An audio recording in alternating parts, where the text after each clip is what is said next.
नमस्कार, आदाब, जय भीम, सत श्री अकाल।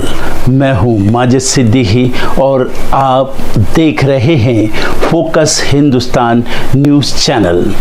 आज की ख़ास खबरें सब्सक्राइब करें, लाइक करें, शेयर करें। फिर आऊँगा एक ताज़ा खबर को लेकर Majid Siddiqui.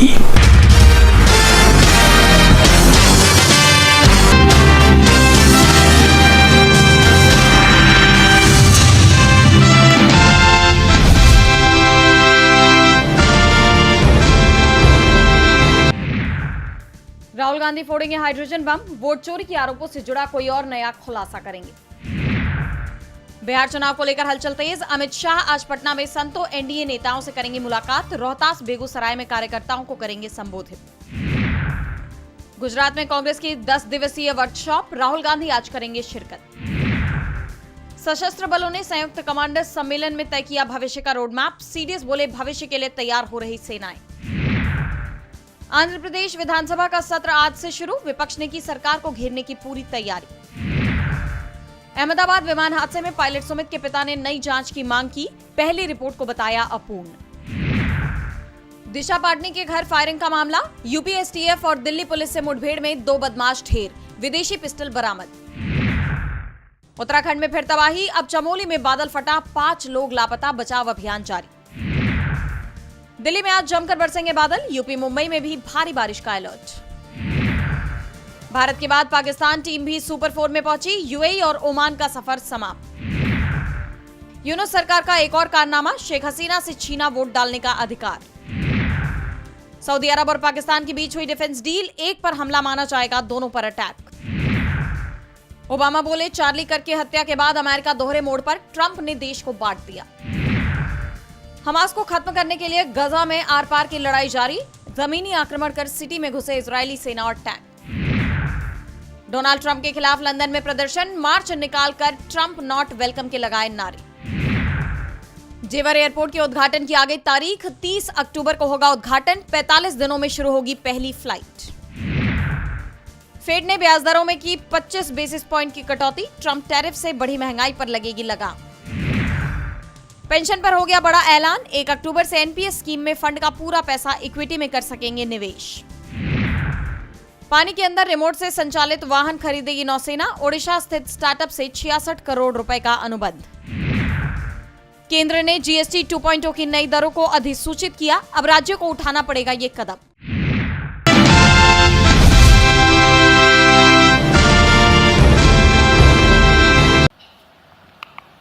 Now, let's come to why I'm making such a direct accusation about this gentleman, Gyanesh Kumar. There is an ongoing investigation on this matter in Karnataka. The CID of Karnataka has sent 18 letters in 18 months. 18 letters in 18 months to the Election Commission. And they have asked the Election Commission for some very simple facts. Number 1, give us the destination IP from where these forms were filled. Number 2, give us the device destination ports from where these applications were filed. And number 3, most important, give us the OTP trails. Because when you file, you have to get an OTP. 18 times in 18 months. The CID of Karnataka has written to the Election Commission for this. And they are not giving it. Why are they not giving it? Because this will lead us to where the operation is being done from. And we are absolutely convinced where this is going to lead. I'll give you a little bit of the chronology. FIR is filed February 23. Karnataka CID writes to ECI requesting all details of these numbers and these transactions almost immediately in March. In August, EC gives a reply doesn't fulfill any of the demands, and doesn't give us the information, doesn't give the CID of Karnataka the information that will lead them to their destination. January 24, Karnataka CID writes to ECI again and says, please send us full information. No answer. Karnataka CID by September 25, last letter went in September 25, has written 18 reminder letters. While this is going on, the CEC of Karnataka writes to the Election Commission in Delhi and says, there is a matter. Please provide this information. And the CEC of Karnataka multiple times asks the Election Commission. No answer. Now this is absolute solid proof that Gyanesh Kumar is protecting the people who are doing this. This is also absolute solid proof, what I've shown you, that this is being done in a centralized way, this is being done at scale, and this is being done using large resources. Question is, who is the someone? And the answer is with the EC today. The Election Commission of India knows who is doing this. And I want every single youngster in India to know that they are attacking this. And this is your future. When they are not giving this information, they are defending the murderers of our democracy. And it is important that every youngster knows this.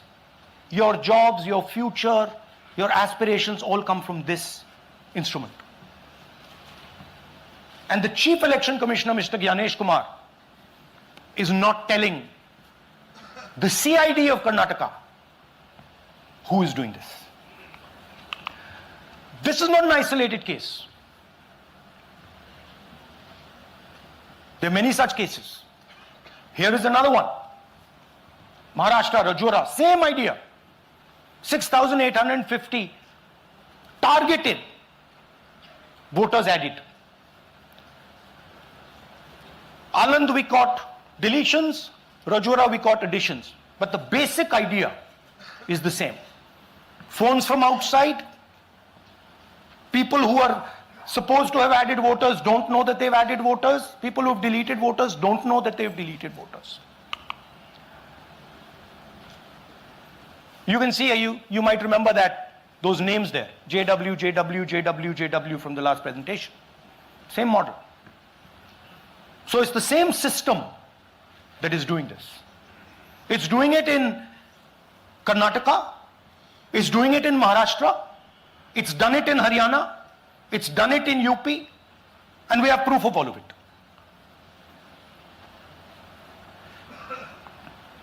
Names are being filled. Addresses, the address is Sasti, Sasti, Sasti, Sasti. Name is UQ, JJW.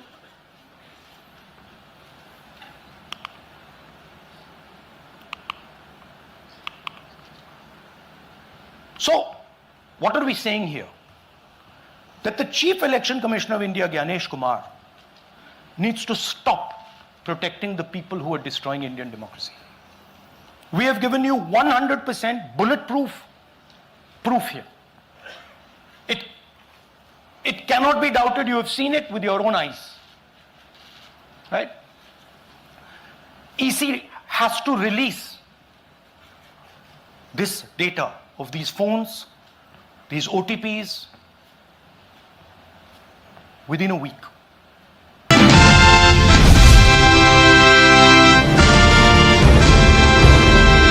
हाल ही में Assam BJP के x handle से एक video post किया गया था, जिसमें दिखाया गया था कि अगर राज्य में भाजपा की सरकार नहीं होती तो असम मुस्लिम बहुल क्षेत्र बन गया होता।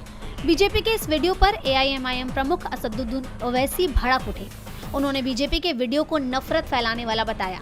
ओवैसी ने भाजपा के इस वीडियो का हवाला देते हुए सोशल मीडिया प्लेटफॉर्म एक्स पर पोस्ट में लिखा, भाजपा असम ने एक घिनौना एआई वीडियो पोस्ट किया है जिसमें दिखाया गया है कि अगर भाजपा न होती तो असम मुस्लिम बहुल होता। वो सिर्फ वोट के लिए डर नहीं फैला रहे बल्कि ये घिनौनी हिंदुत्व विचारधारा का असली रूप है।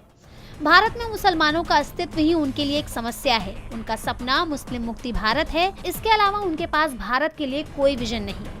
जिस तरह का वीडियो शेयर कर भाजपा वोट के लिए लोगों को डरा रही है, इससे भाजपा की असली विचारधारा का पता चलता है। जैसा आप जानते हैं कि हाल ही में कांग्रेस सांसद राहुल गांधी और उनकी मां सोनिया गांधी के ऊपर बनाए गए एआई वीडियो से उपजे विवाद के बीच भारतीय जनता पार्टी की असम यूनिट ने एक ऐसा वीडियो शेयर किया है जिसे लेकर AIMIM प्रमुख असदुद्दीन ओवैसी का गुस्सा फूट पड़ा। वहीं इस पोस्ट की वजह से बीजेपी बुरी तरह से घिर चुकी है।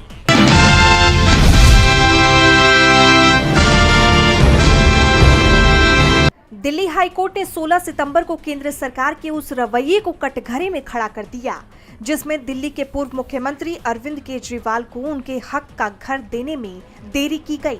जस्टिस सचिन दत्ता ने कड़े शब्दों में कहा कि सरकार का ये तरीका किसी भी सूरत में स्वीकार्य नहीं है। किसे मकान मिलेगा और किसे नहीं, ये सरकार का मनमाना फैसला नहीं हो सकता। जैसे आप जानते हैं कि केजरीवाल ने 4 अक्टूबर 2024 को मुख्यमंत्री आवास खाली कर दिया था, जिसके बाद से वो अपने ही सांसद के सरकारी आवास में रहने को मजबूर हो गए। आम आदमी पार्टी ने अपनी एक याचिका में केजरीवाल को दिल्ली में सरकारी आवास आवंटित करने के लिए केंद्र को निर्देश की मांग की और दावा किया कि उसने इसको लेकर पिछले साल 20 सितंबर को केंद्र को पहली बार पत्र लिखा था और एक रिमाइंडर भी भेजा था, लेकिन कोई कार्रवाई नहीं की गई। अदालत की फटकार ने अब केंद्र सरकार की कार्यप्रणाली पर सवाल खड़े कर दिए हैं। विपक्ष का कहना है कि ये लोकतंत्र में भेदभाव का जीता जागता उदाहरण है, क्योंकि जब संविधान सबको बराबरी का हक देता है तो फिर पूर्व मुख्यमंत्री को उनका हक का घर देने में इतनी राजनीति क्यों हो रही है।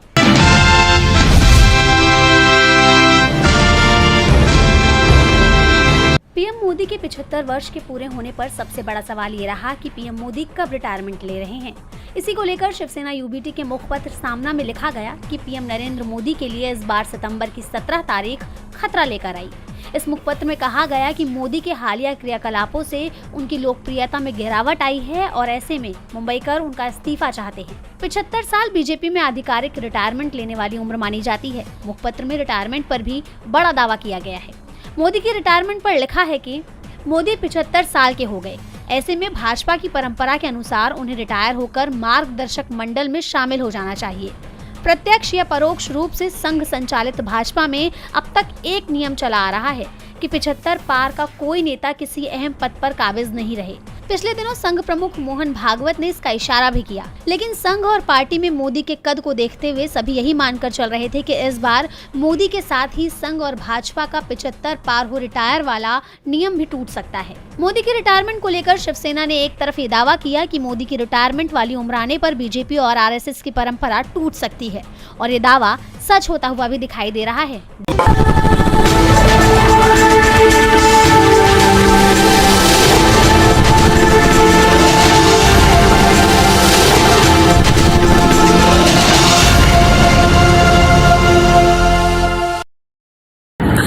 दोस्तों आज मैं आपको बताने वाला हूं कि अगर आपकी बॉडी में मैग्नीशियम की डेफिशिएंसी हो जाए तो आपको क्या क्या प्रॉब्लम हो सकती है। सबसे पहले इंसोमेनिया, नींद ना आना, स्लीपिंग डिसऑर्डर, इंसान सारी रात करवटें बदलता है, नींद नहीं आती, स्ट्रेस लेवल, एंजाइटी बढ़ जाती है इससे, क्योंकि कोर्टिसोल हार्मोन को रोकने में मदद करता है। और अगर आपकी बॉडी में मैग्नीशियम नहीं है तो कोर्टिसोल बढ़ जाता है, जिसकी वजह से स्ट्रेस और एंजाइटी हो जाती है। मूड स्विंग्स, इंसान को पता नहीं चलता उसके मूड स्विंग्स होते हैं, थोड़ी थोड़ी देर में गुस्सा आना, थोड़ी थोड़ी देर में चिड़चिड़ापन होना, क्योंकि ये सेरोटोनिन हार्मोन को बढ़ने में मदद करता है। अगर आपकी बॉडी में less magnesium is equal to less serotonin, और सेरोटोनिन हैप्पीनेस का हार्मोन है। अलावा इसके ये फटीग को भी कम करता था। अगर आपकी बॉडी में मिनरल डेफिशिएट है, अगर आपकी बॉडी में मैग्नीशियम नहीं है तो आपको थकावट बहुत जल्दी फील होगी, जरा सा काम करती है आपकी बॉडी थक जाएगी।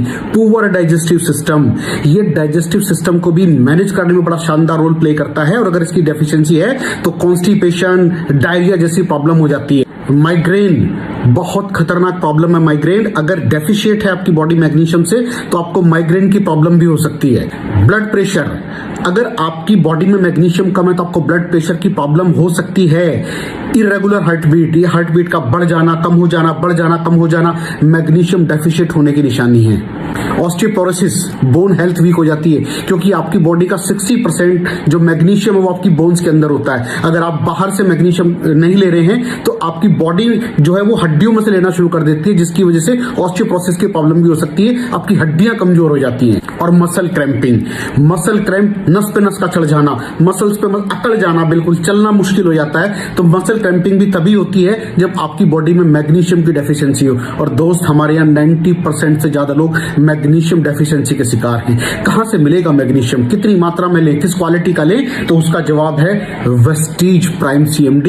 इसके अंदर आपको भरपूर मात्रा में मैग्नीशियम मिलेगा, आपकी सारी प्रॉब्लम सॉल्व हो जाएगी। Thank you so much. दर्शकों, देख लिया आपने हमारे वीडियो को। हमें खुशी होगी कि आपने हमारे न्यूज़ को लाइक किया और दूसरों को शेयर किया। अगर अभी तक हमारे चैनल फोकस हिंदुस्तान को सब्सक्राइब नहीं किया है तो तुरंत सब्सक्राइब करें, कमेंट करें और बेल आइकॉन को प्रेस करें। हम हाजिर हैं खबर के लिए।